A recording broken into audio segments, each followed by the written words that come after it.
The surface appears to be very, very fine-grained as you get close to it.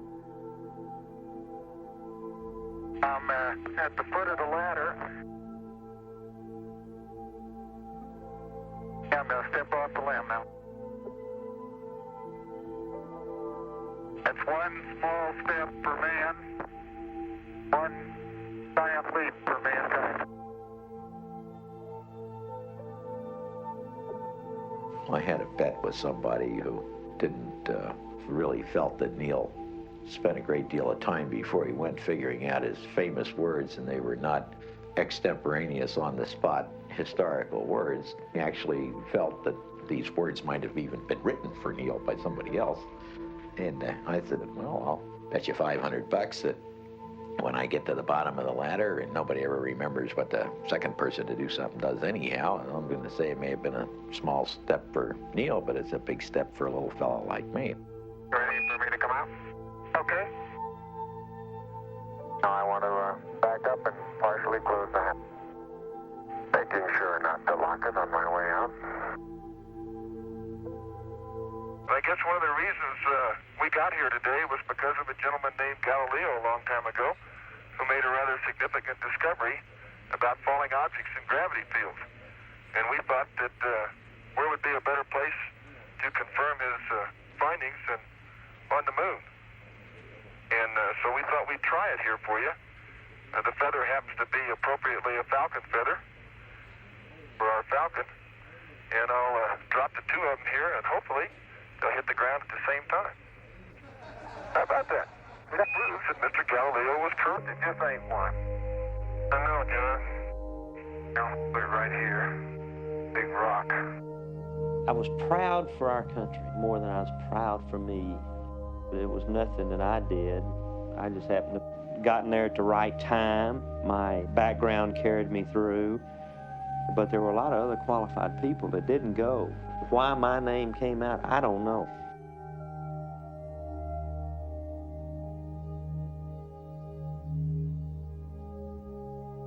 And we very proudly deploy it on the moon to stay for as long as it can, honor all those people who have worked so hard to put us here and to make the country and mankind something different than it was.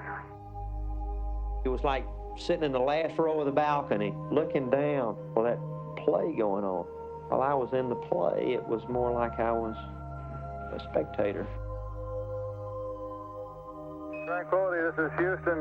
We'd like to say from all of us down here in Houston, and really from all of us in all the countries and in the entire world, we think that you've done a magnificent job up there today. Over.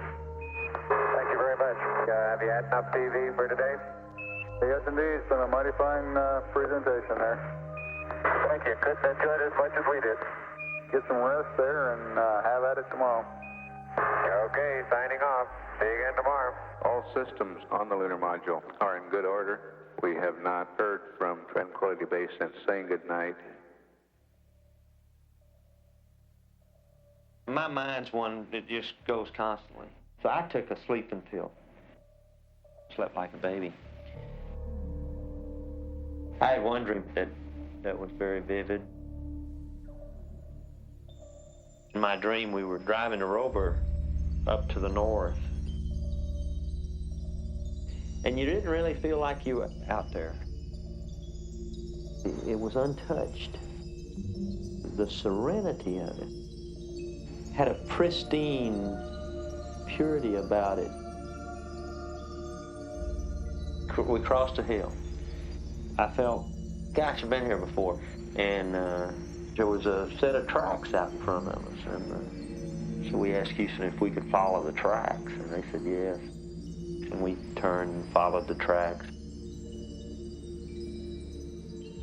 Within an hour or so, we found this vehicle. It looked just like the rover. There were two people in it. They looked like me and John. Had been there for thousands of years.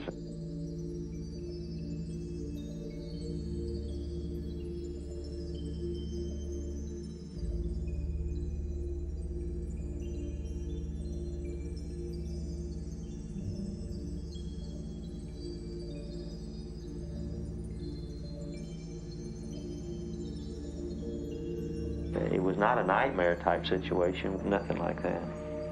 Probably one of the most real experiences in my life.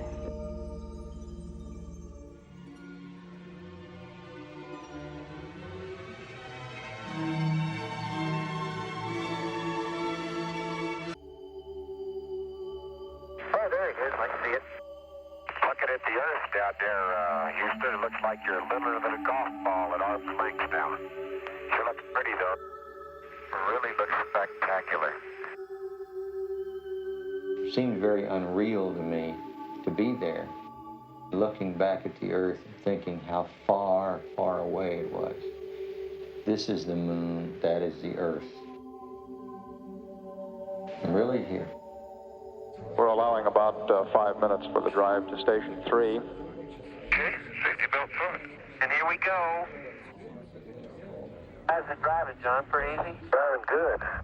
And I'll tell you, Andy's never seen a driver like this. Barney Oldfield. Charlie, what should we be heading for? Those craters up there. Oh, don't tell me that. Boy, this is so neat.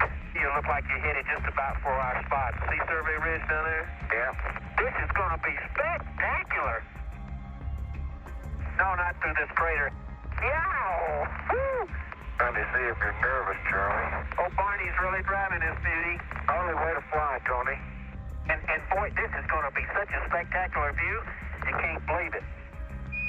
Well, that's good news. We are here. You did it. Hey, that was a good stop. Those wheels just locked. Mark off.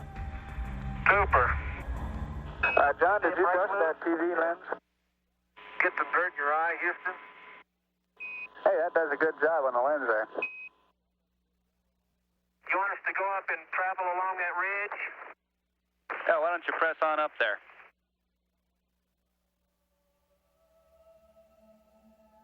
I think that the best place here for the LSEP is to the limb 11 o'clock position.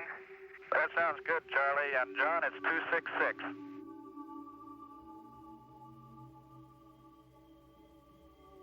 I felt very welcome there. You know, the moon's been waiting for us for thousands of years, millions of years maybe. Unless someone else has already been there before us at some time, that's possible. Although we didn't see any evidence of that. Felt like I was the only one there, but not an alien. Not an alien in terms of invading someone else's domain. I didn't find the moon hostile, or I found it very majestically beautiful. Bland in color, but majestically beautiful. There's a look at that glass-covered one right there, John. Pretty good size, isn't it? Yeah. It looks like it's about 3 days old. So it must be on the order of 4 billion. Let's fill this one up, and then rat. Bet you that looks like a comedy of errors on a tube. Yeah. Hold still. That is a crystalline rock if I've ever seen a crystalline rock. First one today. Yeah. We got to get over this ridge, John. You want to take off and go that way now? Yeah. Hey, John, did you make those little footprints here around the sun? Yeah, I guess you did. I did. Ah, the old footprints on a crater rim. There's a good rock right there. Look at the size of that rock. I thought this thing was just right next door to us. Well, Tony, that's your house rock right there. It's got black streaks coming out of it.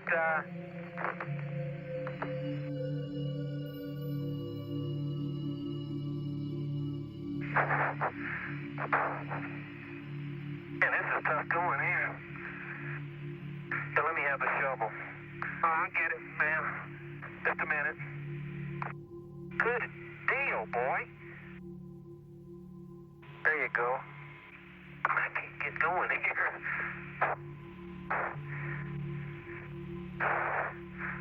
Okay, and you've got about 10 minutes left before we'll have to leave. Is that okay for you? Yep, sure is. 338 is the soil sample. That is the best sample we got. I know it. How I'll tell you. You just had to steal time now and then. You just had to stop chipping at a rock and figure out that bringing back a little bit of some kind of thought and feeling was as important as bringing another chunk of rock back. And not being a machine, but being a human being, you have to stop and say, do you know where you are and what you're looking at, and try and take in those few moments of privacy you have, everything there is to take in that moment. And you've got 5 minutes here. And all of a sudden, you've got to get to work.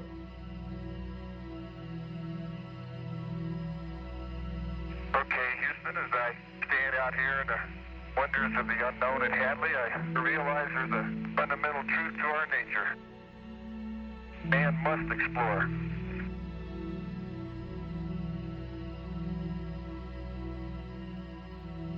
One of the things you got to stop and do, make sure, is to have fun, too. Because you're only probably going to come this way once. I was strolling on the moon one day in a merry, merry month of December. Now, May, when much to my surprise, a pair of bunny eyes. Do-do-do-do-do. Oh, is this a neat way to travel? Isn't it great? Dum-da-dum-dum-dum. Dum-da-dum-dum-dum. Dum-da-dum-dum-dum. I like to skip along. But me, boy. Skip. Or whatever you call it. I can't get my left leg in front of me. Dum-da-dum-dum-dum. Dum-da-dum-dum-dum.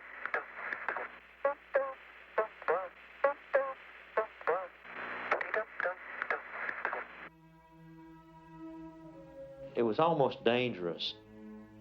You lose sight of the fact that it's a vacuum out there, and if you spring a leak next to it, you're going to be dead. Uh-oh.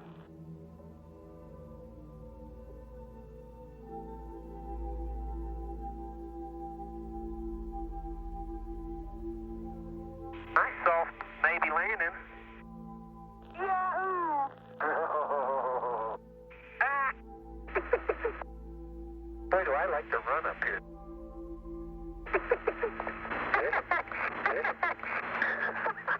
I feel like Bugs Bunny.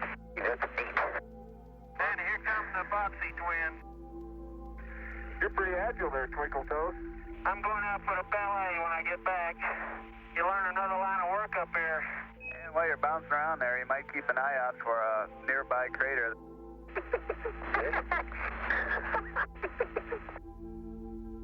Oh, rat. I've been on my knees twice to get there. John? Yes, sir. You are black from the knees down. No way to avoid it. That's why I'm glad the pressure suit bends. John, you are filthy. I tell you, there's a spot called the Kill Blast. Hey, here's a rock I'll be glad to see in Houston. Man, Tony, you don't know how much fun this has been. We concur, John.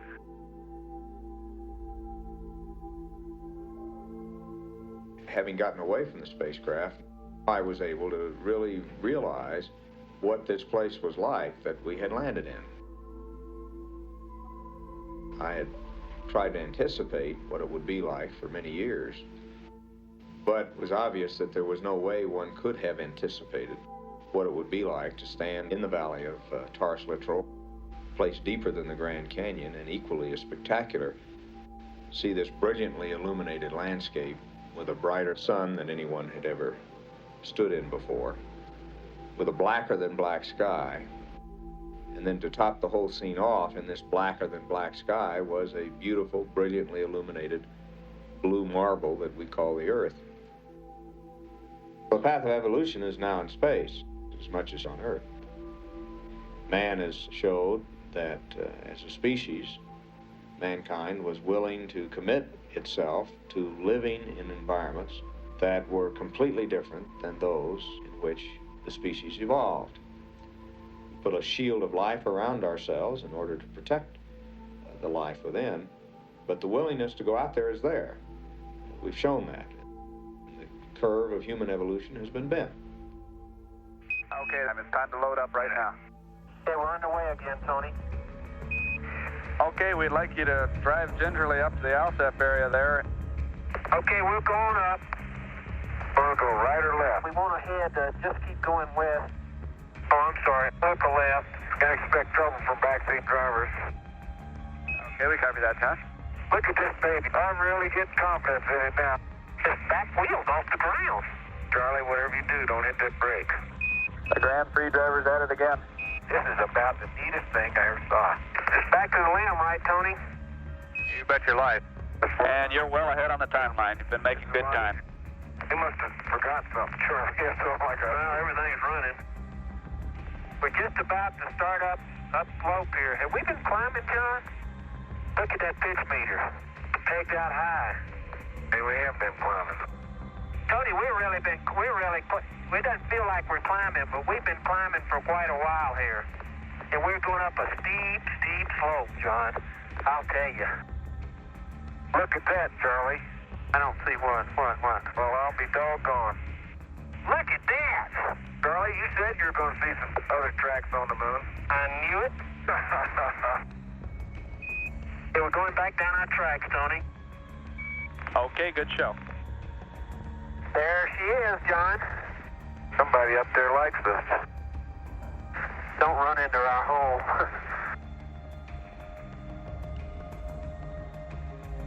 I felt like I was an alien as I traveled through space. But when I got on the moon, I didn't feel that at all. I felt at home there, even though the Earth was a long ways away. We could see it directly above, about the size of a marble, and realize that we're there, but by the grace of God. I felt like I was at the end of a thin cord that could be cut at any time. It was precarious, but yet I felt comfortable.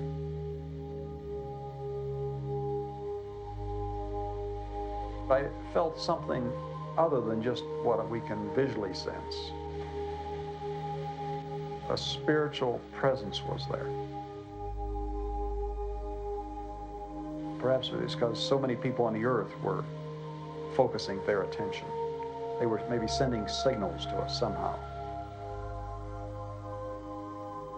I sensed, I guess in a way much like maybe the first man on the earth would have sensed, like Adam or perhaps Eve, as they were standing on the earth and they realized they were all alone.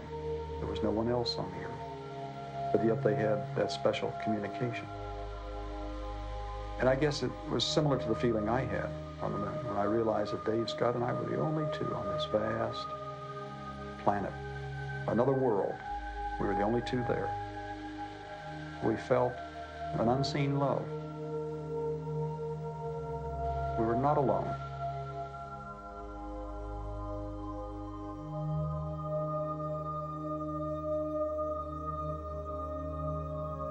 Hi, Big Eye. Hi there, Charlie.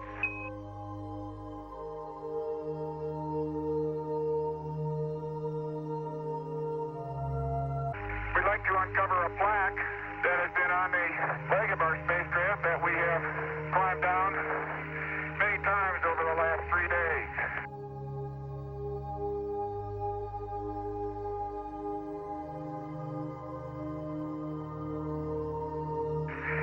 The words are, "Here man completed his first exploration of the moon. May the spirit of peace in which we came be reflected in the lives of all mankind." Different. It's become man's first outpost, our first footstep in space, where man was able to look back at the earth and see the earth and see himself in a different perspective. 6, 5, 4, 3, 2, 1. Ignition.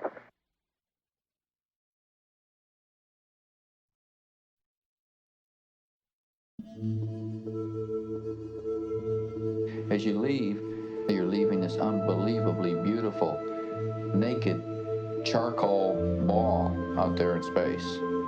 And you've been around the moon, you've been on it. You're seeing something that's familiar to you. That's home, that's where we live. There's where we left the lunar rover, and there's where we explored, and there's the mountains and the valleys.